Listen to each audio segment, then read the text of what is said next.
Get comfortable. Pull the blanket up.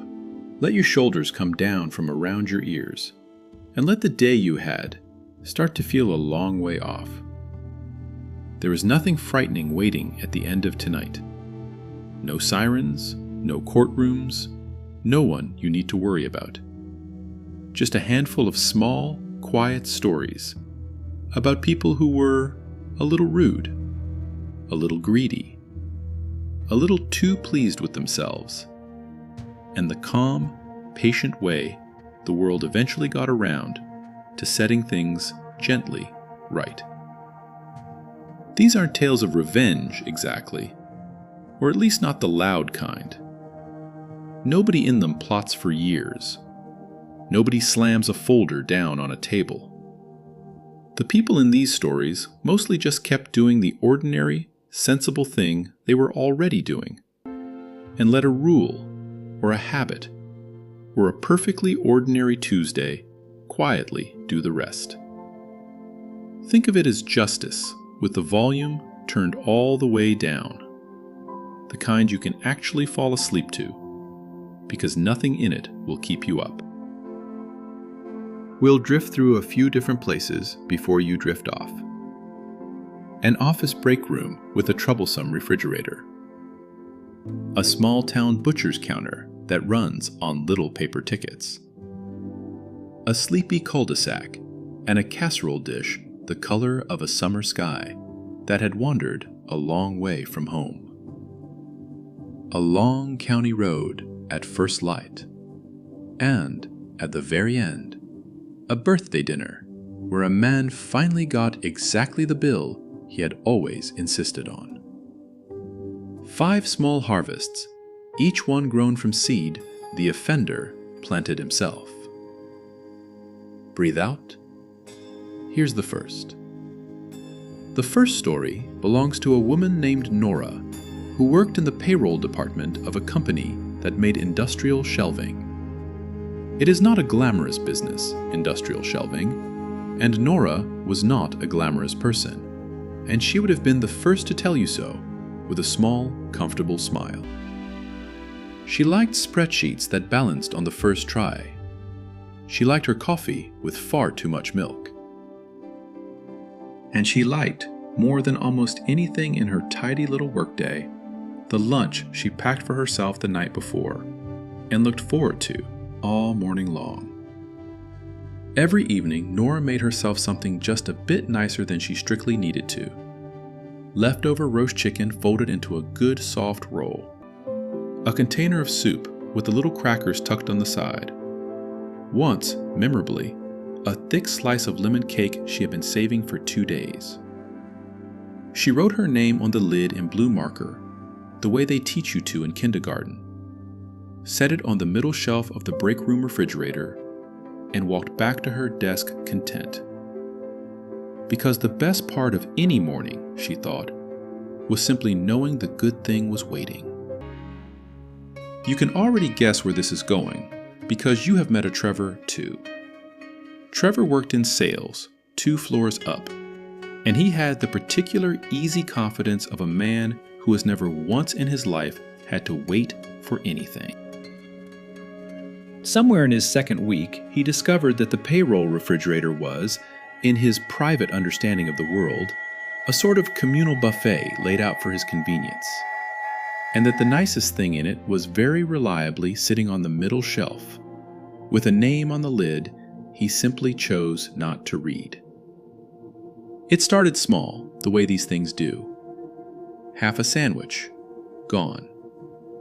A yogurt that had absolutely been there that morning. Nora told herself she had miscounted, the way reasonable people do, because it is so much easier to doubt your own memory than to believe a grown man is quietly eating your soup. But then the lemon cake vanished, the whole beautiful slice, and the empty container turned up rinsed in the sink, as though that were a kind of courtesy. And Nora stood there in the little break room and felt something quiet and firm settle into place inside her chest. Now, a different sort of person might have marched up 2 flights of stairs and made a scene. Nora was not that sort. And not because she was timid. She had simply lived long enough to understand that a scene hands a man like Trevor exactly what he is fishing for, which is attention, and the delicious chance to call you dramatic in front of an audience. So she did not raise her voice. She did not tape up one of those passive little signs with too many exclamation points.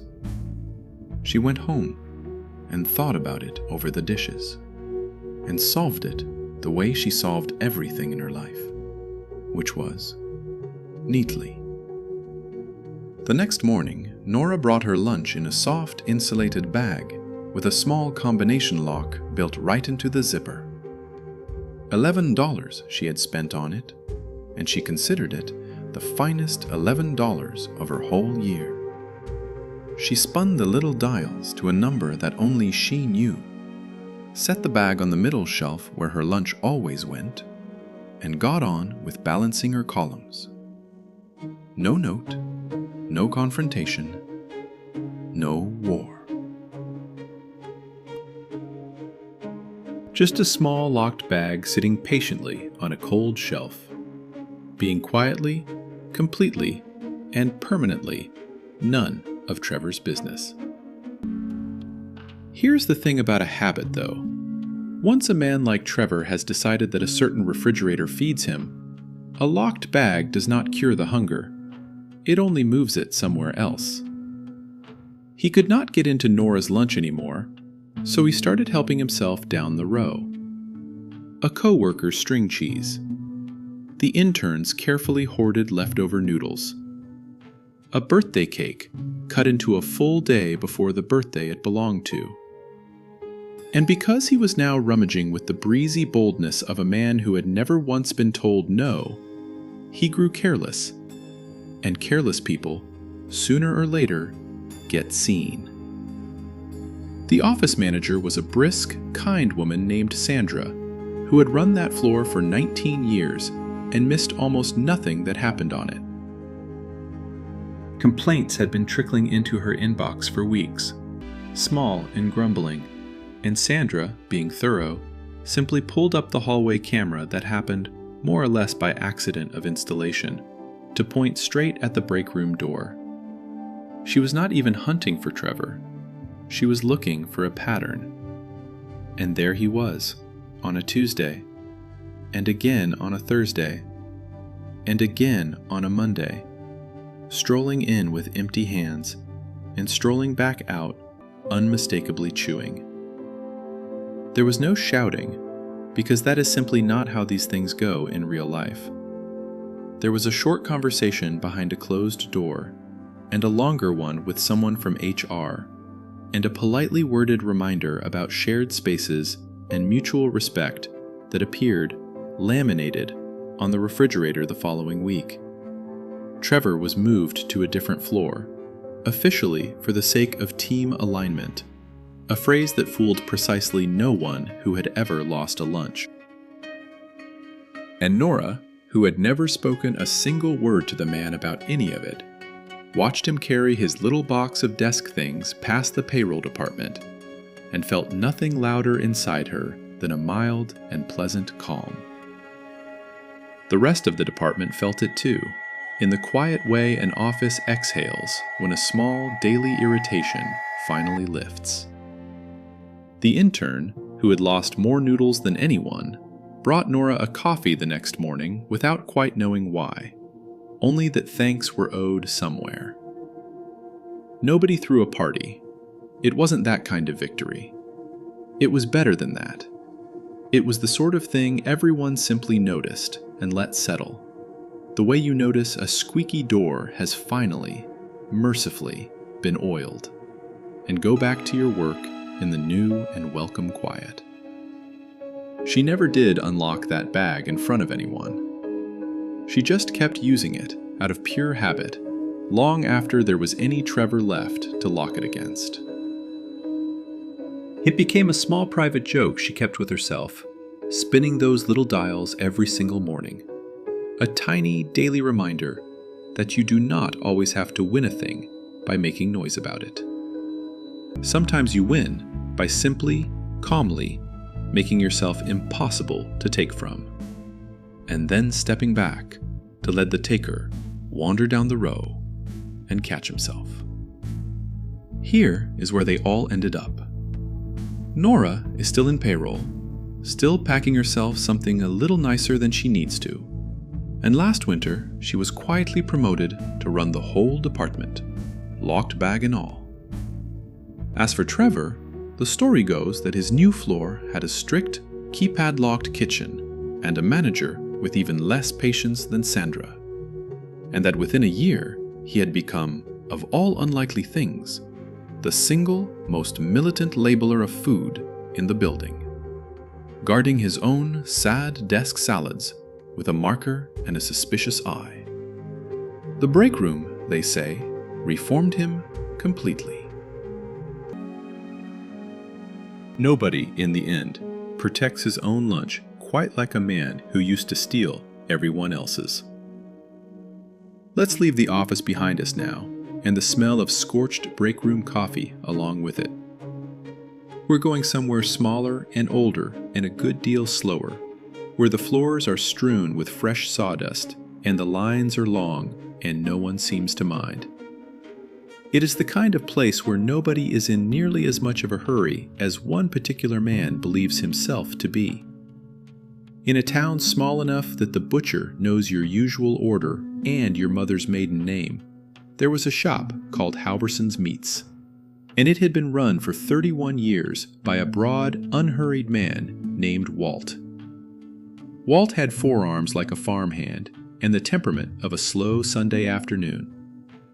He believed, without a single exception in all his years, in exactly two things: good beef, cut honestly and weighed fair, and a system of small paper tickets that told everyone in the shop, plainly and forever, whose turn it was to be served.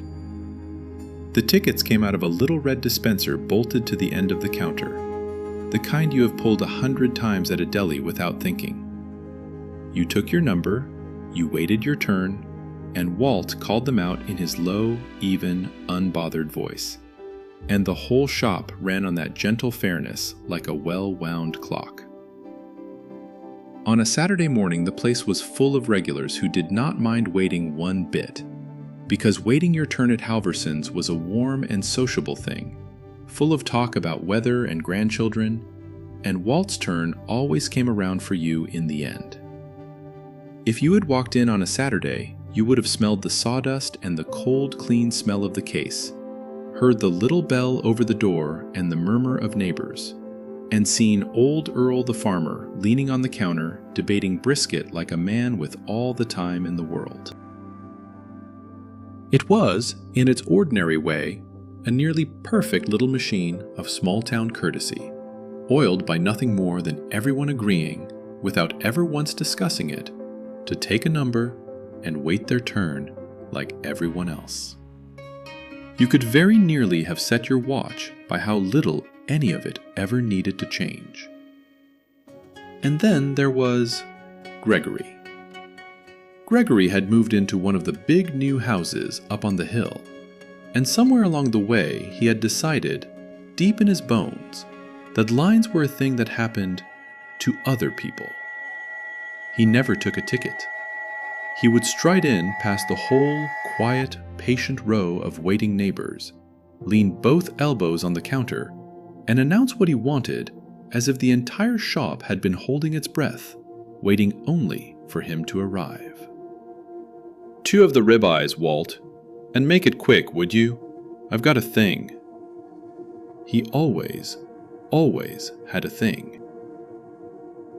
For a good long while, Walt simply absorbed it, the way big, patient men absorb a great deal, and served him, because it was easier than a fuss, and because Walt genuinely did not care for conflict on a fine Saturday morning.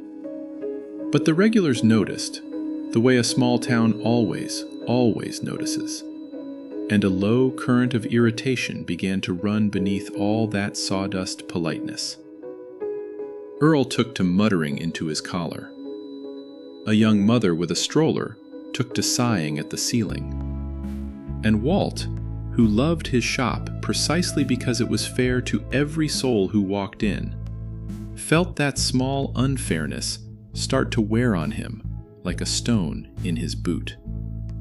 The reckoning, when it finally came, arrived right on the calendar, because the single biggest day of Walt's whole year was the week before the holidays, when the entire town wanted a standing rib roast for the table, and there were only ever so many to go around. For as long as anyone could remember, Walt had handled the crush the same simple way. A lined yellow sign-up pad sat on the counter through December, and you wrote down your name and the roast you wanted. First come and first served. And Walt ordered in exactly to that list. Fair, quiet, and completely settled weeks ahead of the rush. Gregory, of course, never signed the pad. Signing the pad was, like taking a ticket, plainly beneath a man of his standing.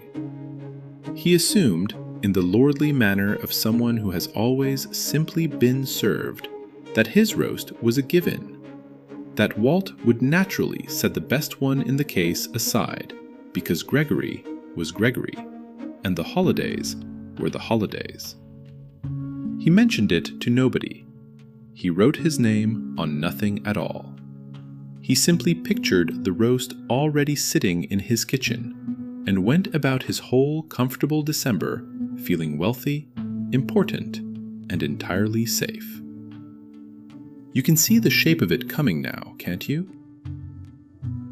The Saturday before the holiday, the busiest hour of the busiest morning of the year, Gregory swept in past the longest line the shop had seen since summer, leaned on the counter, and told Walt he would take the biggest rib roast in the case. And Walt, in that same low, even, unhurried voice he used for everything, told him the plain and simple truth. Every roast was already spoken for. Every last one had a name beside it on the yellow pad, and not a single one of those names was Gregory's, on account of Gregory never once having picked up the pen. There was no cruelty at all in how Walt said it. There did not need to be. The fairness did every bit of the work on its own. For a long moment, Gregory just stood there, in front of the whole waiting town, understanding for the first time in years that the line had never once been a mere suggestion. He asked, a good deal smaller now, whether Walt couldn't just set one aside, this once, as a favor. And Walt, kind even then, told him he was more than welcome to sign the pad for next year, and that there was still some very nice stew meat left if he cared to take a ticket. The little red dispenser sat there on the counter between them, patient as ever, holding out its next slip. Gregory did not take a ticket. Gregory went home with nothing at all, and the town, to its everlasting credit, waited until the door had swung fully shut behind him before it allowed itself to laugh. He came back, though. That is the part I like best. A few weeks into the new year, Gregory walked quietly into Halverson's, pulled a ticket from the little red dispenser without a word, and waited his turn in the sawdust like every other soul in the place. When Walt at last called his number, he gave his order plainly, without a single mention of a thing he simply had to get to. And Walt, who never in his life held a grudge 1 minute longer than it took to wrap an order in brown paper, called him neighbor, and sent him home with a good soup bone tucked in for nothing. Last anyone heard, Gregory signs the yellow pad first thing every December now, in careful block capitals, and has more than once been spotted holding the door open for the young mother with the stroller. Walt still runs the shop, still calls the numbers out in that same low, even voice, and to this day keeps a single ticket, number 42, pinned up beside the register. 42 was the number Gregory finally, humbly took. Walt has never once explained to a customer why it hangs there. He just likes knowing that it does. Now settle in a little deeper and let your breathing go slow, because this next one is my favorite of the 5, and it is the gentlest of them all. It happens on a quiet cul-de-sac over a casserole dish the exact color of a summer sky. And in the end, it is far less a story about getting even than about a plain truth that had simply been waiting, very patiently, in the dark, to be turned over and read. So loosen your hold on the day a little more, and let me tell you this one slowly. Ruth was a retired school teacher, the sort who had taught 3rd grade for so many long years that half the grown adults in town still stood a little straighter when they ran into her at the store. She lived alone, contentedly, at the closed end of a short cul-de-sac, in the very house she had grown up in. And on the open shelf in her kitchen sat a casserole dish the color of a summer sky. It had been her mother's before it was ever hers. It had held every Thanksgiving of Ruth's childhood, every church potluck, every ordinary weeknight supper that needed a little warming. And when her mother finally passed, that blue dish was the one thing Ruth had carried, wrapped in a dish towel, out of the old life and into her own. She could still see her mother's hands around it, if she let herself. The dish coming out of the oven on holiday mornings, steam rising, her mother's thumbs hooked under the warm blue rim, exactly so. It was, in the plain way that ordinary objects sometimes are, the closest thing Ruth had left to being held by her. She did not talk about that. You do not much as you get older. But she thought it every single time she reached up to that shelf and felt the familiar smooth weight of it come down into her hands. Ruth had a small habit left over from 30 years of classrooms, where anything not nailed down and labeled tends to walk clean off by Friday.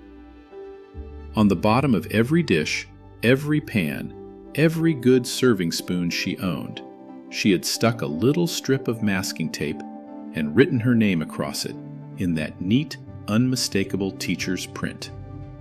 R. Haley. It was such an old and automatic reflex that she scarcely thought about it anymore. The blue dish had its strip too, faded now and soft at the worn edges, tucked away underneath where the food goes, and where, in the ordinary course of things, absolutely no one ever thinks to look. 2 doors down the cul-de-sac lived a woman named Cynthia, who was pleasant enough on the surface of things and possessed a memory that seemed to work in only one direction. Cynthia borrowed. A ladder in the spring, a good set of garden shears that summer, a slow cooker for a church event, a folding table for a birthday, a hedge trimmer that was last seen going cheerfully over Cynthia's fence and never once seen coming back over it. She always meant to return them, of course. She said so, warmly and sincerely, every single time. And then the borrowed thing would simply dissolve, quiet as sugar and tea, into Cynthia's garage, which was by then less a garage than a small private museum of the whole street's kindness. Ruth, who had spent an entire career being patient with children who forgot to return things, found it surprisingly hard to ask for them back as a grown woman. She had been raised to believe that a good neighbor gives freely and does not keep a ledger, and Cynthia, whether she ever put it into words or not, counted on exactly that, the way people like Cynthia always somehow do. So Ruth said nothing about the ladder, or the shears, or the slow cooker, and quietly told herself they were only things, and that things did not matter. But the blue dish was a different matter altogether. The blue dish she wanted back. It had gone over the fence the year before, filled with a scalloped potato Ruth had made for a block gathering. Cynthia had admired it all evening, turning it in her hands, remarking twice on the lovely color. And somehow, by the end of the night, the dish had gone home with Cynthia, so that she could, she said, return it to Ruth all nice and clean. And then, naturally, it had joined the museum. Ruth asked after it once, very gently. Cynthia said, of course, absolutely. She would run it right over first thing. She did not.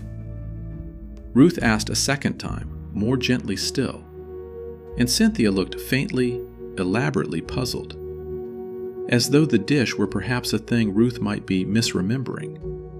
And that practiced little puzzled look was so smooth and so complete that Ruth simply stopped asking. For nearly a whole year, the blue dish lived 2 doors down, and Ruth slowly made her peace with the missing of it. The way you learn to make peace with a great many small losses as the years pile up. She thought of her mother when she reached for it on the shelf, and her hand closed on empty air. She did not fume about it. She was not, by long habit and temperament, a fumer. But some quiet, stubborn corner of her kept the account open all the same. Not out of spite, nothing so warm as spite, but simply because some things are worth remembering even after you have decided, for the sake of peace, not to fight about them. The turn came at the annual block potluck, the one every household on the cul-de-sac brought a dish to, folding tables set up end to end in the Petersons' wide driveway on a warm and golden evening in early fall. Ruth arrived carrying a pie, and Cynthia arrived beaming, bearing a dish of her locally famous baked beans, holding it proudly out in front of her for the whole gathered street to admire on her way in. And the dish that Cynthia was carrying, warm and brimming and presented to all the neighbors as her own, was the exact and unmistakable color of a summer sky. Ruth saw it from clear across the driveway, and what she felt in that moment was not quite anger and not quite laughter, but something warmer and stranger than either one. She did not storm across the pavement. She did not so much as make a face. She simply set down her pie, walked over in an unhurried and neighborly way, right up in front of the folding tables and the paper plates and a dozen chatting neighbors, and said, in the warm, clear, effortlessly carrying voice of a woman who had held the attention of third graders for 3 straight decades, "Oh, Cynthia, you brought my mother's dish back at last. How very thoughtful of you. I have missed it so." The driveway went politely, curiously quiet, the way a room does when something is happening in it that people cannot yet name. Cynthia laughed, just a touch too quickly, and said, No, goodness, this was her own dish. She had had it for years and years." And Ruth, still smiling, still perfectly and genuinely kind, asked whether she might just see the bottom of it for a moment. Only for a moment. Cornered gently by her own beans and a dozen quietly watching neighbors, Cynthia could hardly say no to a look. Ruth lifted the warm dish from her hands, tilted it toward the last of the evening light, and there underneath, soft and faded, but perfectly, plainly legible in a careful teacher's hand, sat 2 small words on a strip of old masking tape. R. Haley. Nobody gasped. It was not that kind of moment, and Ruth would not have wanted it to be. There was only a small, spreading, knowing quiet. The particular hush of a whole street understanding one thing, all at the same instant. And then Mrs. Peterson said, "Well, I'll be," under her breath, and somebody chuckled low, and the potluck simply flowed on around the moment like a creek going around a smooth stone. Ruth spooned Cynthia's beans out into a serving bowl, handed the empty bowl back to her with real and unmistakable sweetness, and carried her mother's blue dish home under her arm, still warm from the beans, to the shelf where it had always belonged. Here is the part that keeps this from being merely a story about winning, and it is the reason it is my favorite. Ruth could very easily have let the whole thing end right there, cool and even and squared away. Instead, a few days later, she carried a slice of her pie 2 doors down on a paper plate, no dish to be returned, nothing at all to be borrowed, and knocked. And the 2 women sat together on Ruth's front step in the low, slanting autumn sun and talked. Really talked, for the first time in the 15 years they had lived 2 doors apart. Cynthia, it slowly came out, was a good deal lonelier than all her cheer let on. And the borrowing, Ruth began at last to understand, had been a clumsy, roundabout way of staying tied to people. Of always having one more good reason to knock on a door. It did not excuse the museum out in the garage, not entirely. But it explained it, and truly understanding a thing takes most of the sting right out of it. The way warm water takes the ache out of cold hands. Over the following few weeks, the latter reappeared, standing against Ruth's porch step one morning, with a short and sheepish note tucked under it. Then the garden shears. Then the slow cooker, scrubbed until it shone. Cynthia never did quite manage to say the word sorry out loud, but she said it plainly in returned objects, one careful item at a time, which for some people is the only language of apology they have ever learned to speak. Last I heard, Ruth and Cynthia have a standing Thursday now. Tea at Ruth's kitchen table under the shelf where the blue dish sits back in its rightful place, out where it can be seen and reached and remembered. When Cynthia borrows something these days, and she still does, old habits being the stubborn things they are, she brings it back the very same week, washed and dried, and more often than not, with a little something waiting inside it. A few muffins, or a handful of ripe tomatoes from her garden. Ruth has left the masking tape right where it is on the bottom of the dish. She could peel it off now, easily. She never will. It reminds her of something she wants to keep close, that the truth does not have to be loud in order to be heard.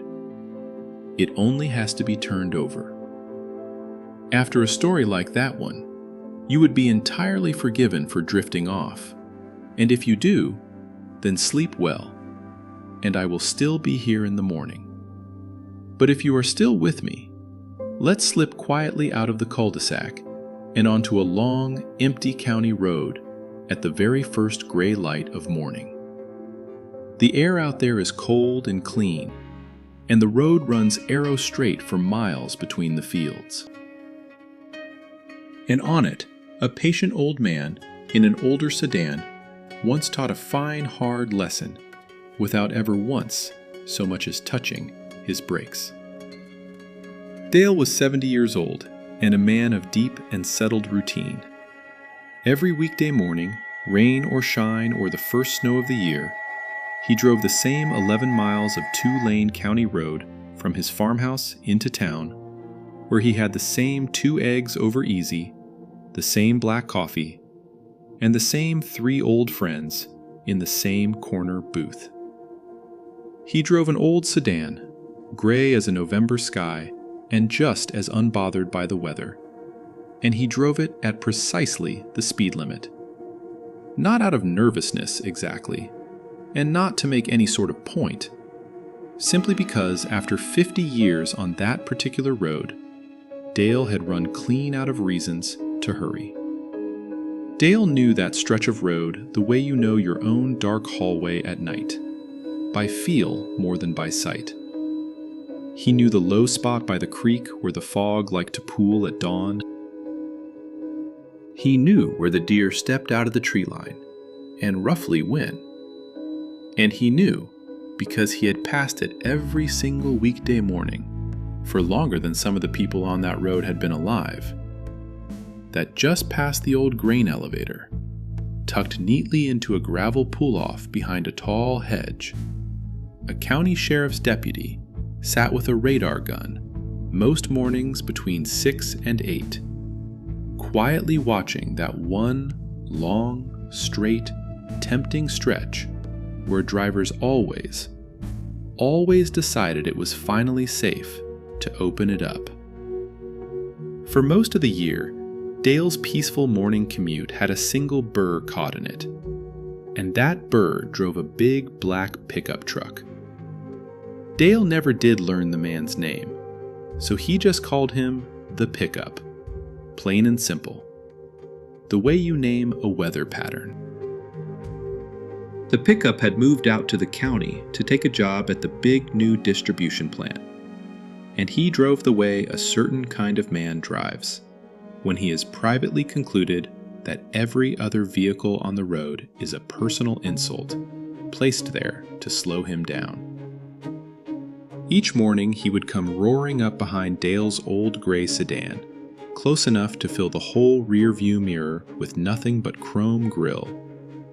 And there he would ride, mere inches off the bumper, flashing his headlights, leaning on his horn, furious at 11 slow miles of an old man calmly, maddeningly obeying the law.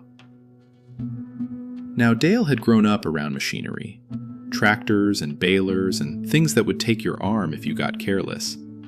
And he understood exactly what a quick tap of his brakes would do to a man following that close behind him. And he never once did it. Not because the thought never crossed his mind, but because Dale had spent a full 70 years being the particular kind of man who does not get other people hurt. And he was not about to trade that in, this late in the game, over a stranger in a pickup truck. So every morning, he simply held his easy speed, kept his hands loose and relaxed on the wheel, and let the man behind him boil like a forgotten kettle. It cost Dale absolutely nothing. He had the whole wide day laid out in front of him, and nowhere on earth he needed to be but breakfast. You already know where the deputy sits behind that hedge. Well, Dale knew it too, better than anyone alive. And so, on a bright and cold morning deep in the fall, when the pickup finally lost the very last thread of his patience on the long straightaway past the grain elevator and swung out hard across the double yellow line, engine climbing to a roar, to blow past that infuriating old gray sedan once and for all, Dale did the only thing he had ever done about any of it. He held to the limit, and he let him go. He did not speed up to block him in. He did not smile or gloat. He just watched the big pickup rocket down that gorgeous open stretch of road, free and vindicated at last, straight past the tall hedge, straight past the gravel pull-off, straight past the patient deputy and the radar gun that clocked him doing very nearly twice the limit, across a double yellow line at 7:10 in the morning. The red and blue lights came on behind the hedge, like a second sunrise. Dale, in no particular hurry, then or ever, came up over the little rise a few unbothered seconds later to find the big black pickup already easing onto the gravel shoulder, and the deputy already unfolding from his cruiser and walking up toward the driver's window with that slow, inevitable, unhurried lawman's stride. And Dale did the single kindest thing he could think of to do in the moment, which was to lift 2 fingers off the top of his steering wheel in a small, friendly, neighborly little wave as he rolled by, at exactly the speed limit, on his easy way to his eggs. He never gloated about it afterward, not really. Dale simply was not built for gloating, and never had been. He told the three old friends in the corner booth over the eggs and the bottomless coffee, and they laughed the low, deep, thoroughly satisfied laugh of old men who have lived long enough to watch the world eventually, in its own good time, get around to being fair. And then they talked about the coming weather, and the price of feed, and somebody's new grandbaby, and they let the whole thing go. That is the quiet beauty of this kind of justice. It does not need you to keep telling it and retelling it to stay true. It only needs once to have happened. As for the pickup, that first ticket turned out to be only the first of two before the message finally, fully landed. That particular stretch of road being a well-known and entirely lawful hunting ground for a patient and slightly bored deputy. The man slowed down. And here is the small and unexpected grace tucked into the very end of it. Some months later, Dale glanced up from his eggs to find the very same fellow easing himself onto the next stool down at the diner counter, ball cap in his hands, looking a little humbled and a little softened by his new and quieter life in a small town. They got to nodding, then, over weeks, to talking. And the last time Dale mentioned it, the two of them drive that same county road at the very same easy pace most mornings now. One gray sedan and one black pickup, one behind the other, in no particular hurry at all. One more small story before you sleep, and it is a warm one. The kind that ends with a whole table full of old friends finally, at long last, able to breathe out all the way. It is about a man who loved one single rule above all the others in his life: splitting the bill evenly. Right up until the one memorable night, that very rule pulled out a chair, sat down directly across from him, and calmly ordered the lobster. So stay with me just a little while longer, and then, I promise, you can let go of the whole day for the night. There was a group of 6 friends who had known one another since their college days and still had dinner together on the first Friday of every month, rotating slowly through the restaurants of the city, catching up on jobs and kids and knees that had lately started to ache in the cold. They loved each other, mostly and truly. But every group of friends has its one arithmetic problem, the small recurring wrinkle nobody quite knows how to smooth. And this group's arithmetic problem was named Bryce. Bryce had a rule, and he loved his rule the uncomplicated way some men love a hometown football team. "We're all friends here," he would say, spreading both hands wide and warm across the table. "So let's just split it evenly. It's simpler that way." And it did sound generous, it truly did, for the first 100 or so times you heard it. The trouble was that Bryce, comfortably under the cover of that warm and simple even split, ordered every single time like a man sitting down to his very last meal on earth. The $40 steak, the top shelf old-fashioned, and then a second one to keep the first company. The appetizers for the table, so-called, the great bulk of which somehow always drifted over to Bryce's side of it. And then, without fail, the check would land, and Bryce would spread those generous hands once more and say, "Let's just split it evenly." And 6 cards would go down, and Bryce would have eaten $60 of dinner and paid for something closer to $30. Meredith noticed, because Meredith noticed nearly everything, being an accountant both by trade and by deep temperament. For years now, she had ordered the cup of soup and the house salad, watched Bryce order the surf and the turf both, and then watched her own share of a simple, friendly, even split quietly go to subsidizing another man's lobster. She was not a scorekeeper by nature, Not at all. But she kept other people's books for a living, all day, every day. And there is only just so long that a person who keeps books can sit and watch a column that never, ever, not even once, comes out balanced. The others at the table felt it too, in their own vaguer way. Nobody ever said a word. That is the quiet curse of genuinely polite friends.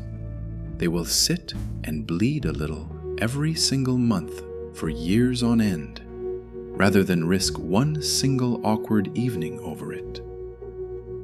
She could still call to mind the exact dinner that had tipped her, if she was honest with herself. Her own birthday 2 years back, when a head cold had left her with no appetite at all, and she had picked at a bowl of broth and half a roll, while Bryce, 3 seats down, worked his cheerful way through the ribeye and 2 glasses of a wine she could not have pronounced.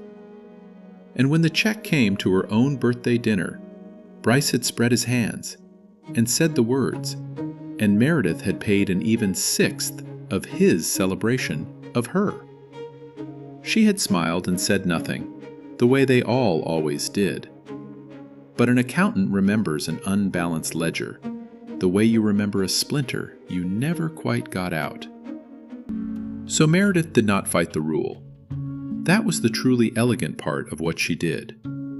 She did not argue that they should all just ask for separate checks, because she had tried that exact thing once, years earlier, and Bryce had somehow, smoothly, made her feel like a small and grasping miser in front of the entire table, which is precisely how men like Bryce protect the one rule they love. No.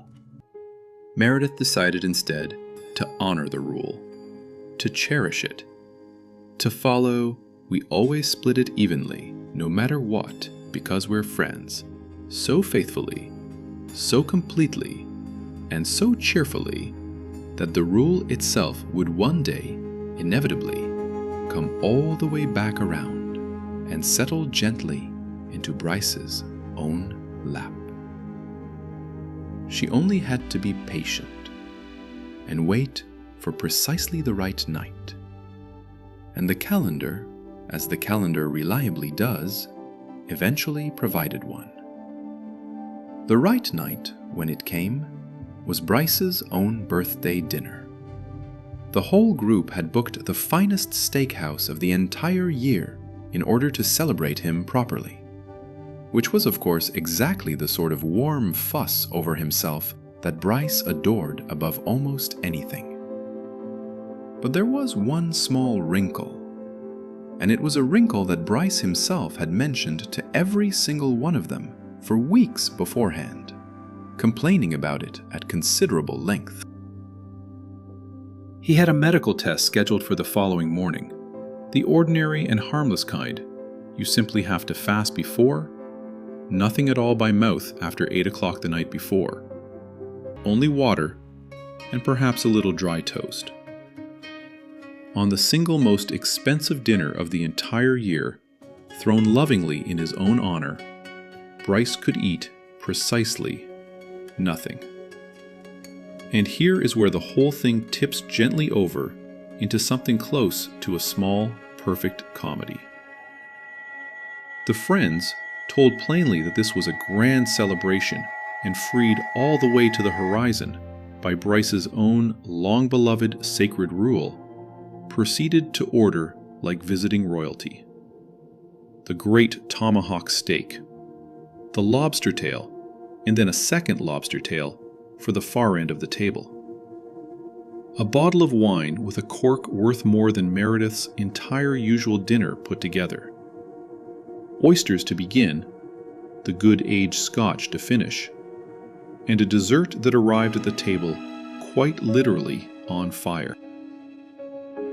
All evening long they toasted Bryce lavishly and lovingly, the birthday man himself sitting at the head of the table, nursing his single glass of plain water and his one sad triangle of dry toast, watching a feast he was not permitted to so much as taste pile higher and higher on everyone else's plates.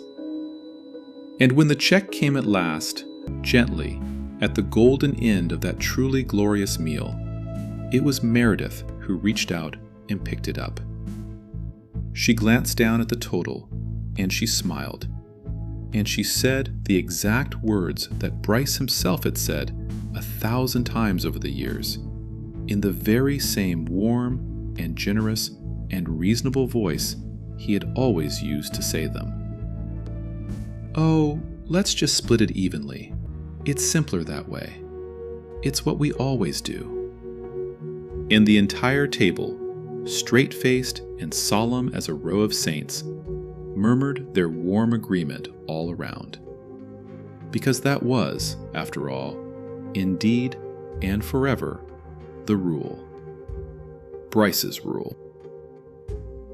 His single most beloved possession in all the world, handed carefully back to him at long last, with a neat little bow tied around it. Bryce looked down at the total.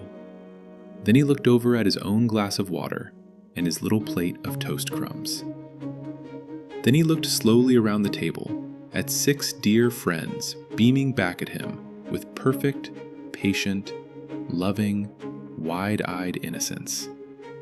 And you could actually watch the arithmetic finally, fully land on the man. The exact same arithmetic he had quietly been running on all of them, month after month, for the better part of a decade, now turned all the way around and running merrily in the other direction.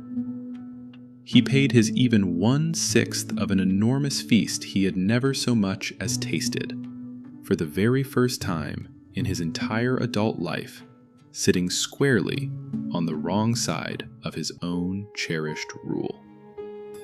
And to his very great and lasting credit, somewhere between the valet stand and the sidewalk, Bryce began to laugh. Because Bryce, underneath all the arithmetic, was never really a bad man, only a thoughtless one. And thoughtlessness, unlike genuine meanness, sometimes needs nothing more than to be shown its own face once in a good mirror. Out on the sidewalk, still laughing, more than a little rueful now, he held up both his hands, and this time it was not to defend the rule. "All right," he said, shaking his head and grinning at the whole crowd of them. All right. Separate checks. From now on, forever. I get it. I finally get it."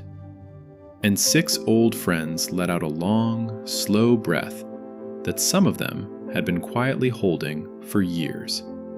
And the whole group went for a slow walk together through the cool, bright evening, lighter, every one of them, than they had arrived. They still have their dinner on the first Friday of every month. Everybody orders exactly what they want and pays for exactly what they ordered. And a genuinely funny thing happened once the arithmetic finally came clean. The dinners got warmer, not colder, because no one was sitting there quietly, resentfully keeping score under the table anymore. And Bryce, the last anyone checked, has somehow become weirdly, delightedly generous. The first one to reach for a birthday check. The first to buy a round he actually and sincerely offers to pay for himself. It turned out, in the end, that he had never really wanted a free steak at all. He had only never once been shown a kinder, better way to sit at the table with the people who loved him. And that is the little collection for tonight. 5 small harvests, each one grown patiently from seed the offender had planted entirely himself. A locked lunch bag on a cold shelf. A yellow sign-up pad on a sawdust counter. A strip of old masking tape on the bottom of a blue dish. A deputy waiting behind a hedge. And a dinner check, at long last, split evenly. None of it loud, not one bit of it cruel. Just the quiet, steadying, deeply human pleasure of watching the world, every now and then, get around to being fair. If there is a single thread running through all 5 of them, I suppose it is simply this. The gentlest kind of revenge is not really revenge at all. It is only the calm refusal to keep rewarding bad behavior, and then a step backward, to let people meet, in their own time, the very thing they built with their own hands. You do not have to raise your voice to do it. You do not have to lower yourself an inch. You just keep doing the sensible, decent thing you were already quietly doing, and let the rule, or the road, or the arithmetic do the rest of the work for you. And far more often than these little stories tend to let on, the person caught on the wrong end of it comes all the way around in the end, and you find you have gained a neighbor at your table instead of a grudge in your chest. I would truly love to know which of the 5 was your favorite. So tell me down in the comments. And while you were down there, settle one small friendly argument for me. Was Ruth right to turn that blue dish over in front of the whole street, gentle as she was about it? Or should she have simply let the thing go?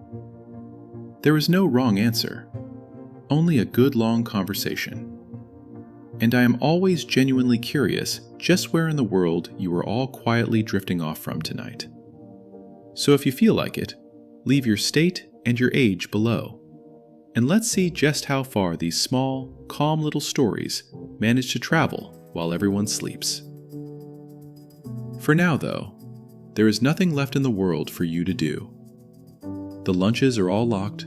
The holiday roasts are every one of them spoken for.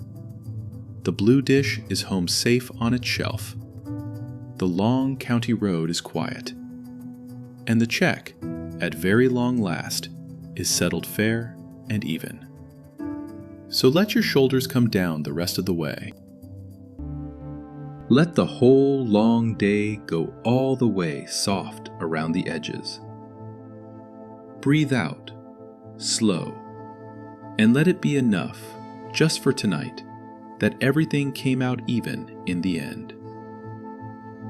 Sleep well, and I will see you, as always, in the very next one.